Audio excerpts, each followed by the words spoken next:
that further with Tony Gosling, historian and investigative journalist, joining us from Bristol. Mr. Gosling, welcome to the program.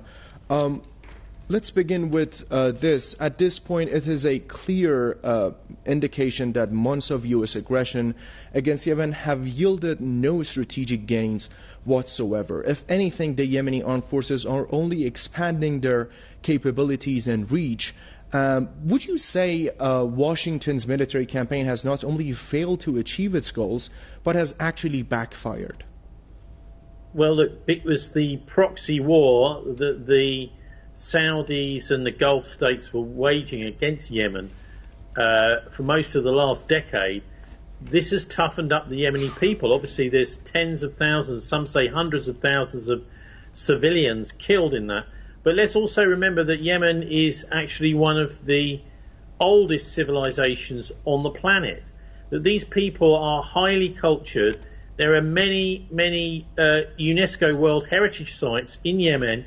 This is a nation that the world should respect, that the world should owe a great allegiance to the wonderful culture that has come from this part of the world. And what do we see?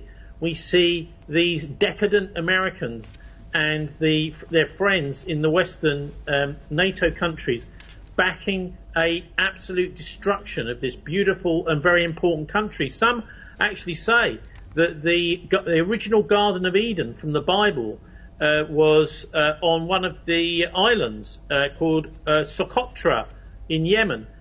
So what's happening, I think, is a kind of travesty of anything to do with what international relations and culture should be. Of course, this is not the will of the American people or the Saudi people or the British people or anyone else who's been sponsoring the attacks on Yemen in the past and is now backing the Israelis in this genocide. This is a tiny, tiny number of elite people who have literally captured our governments here in Britain, in the United States and elsewhere, particularly in Israel, who have weaponized their power to destroy some of the most beautiful places on earth. And obviously Gaza is one of them that's now rubble. It's an absolute gem if you go back to before the Israeli occupation.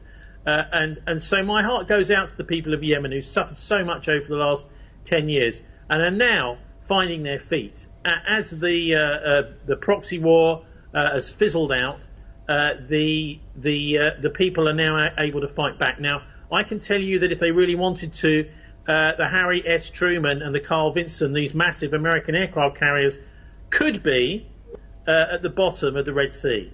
But what's happening is the Yemenis are saying, look, just go away, get out of our neighborhood. Just as the Americans would say if there were hostile warships in the Gulf of Mexico. Exactly. Mr. Gosling, Donald Trump repeatedly claimed to be the anti-war president.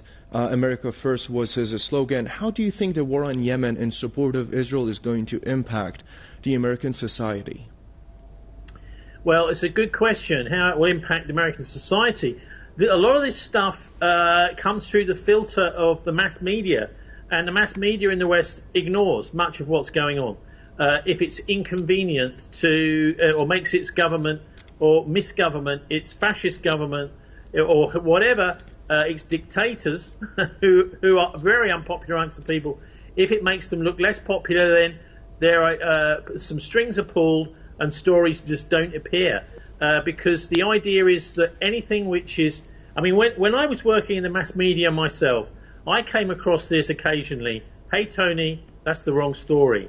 And that's all it takes from an editor to drop a story, to spike a story, to kill a story. And so we don't see, for example, the pictures of the Yemenis fighting back very much. And also there's very little connection made even by the top BBC correspondents between the Yemeni war and the genocide in Gaza, which, by the way, we've seen over the last few days some horrific, even more horrific statements by the Israeli high officials, basically announcing to the world that it is a genocide that they're conducting and literally blasting out, megaphoning their war crimes around the world as if they're somehow proud of the disgusting creatures that they've become. So we have to understand this in the context of everything that's been going on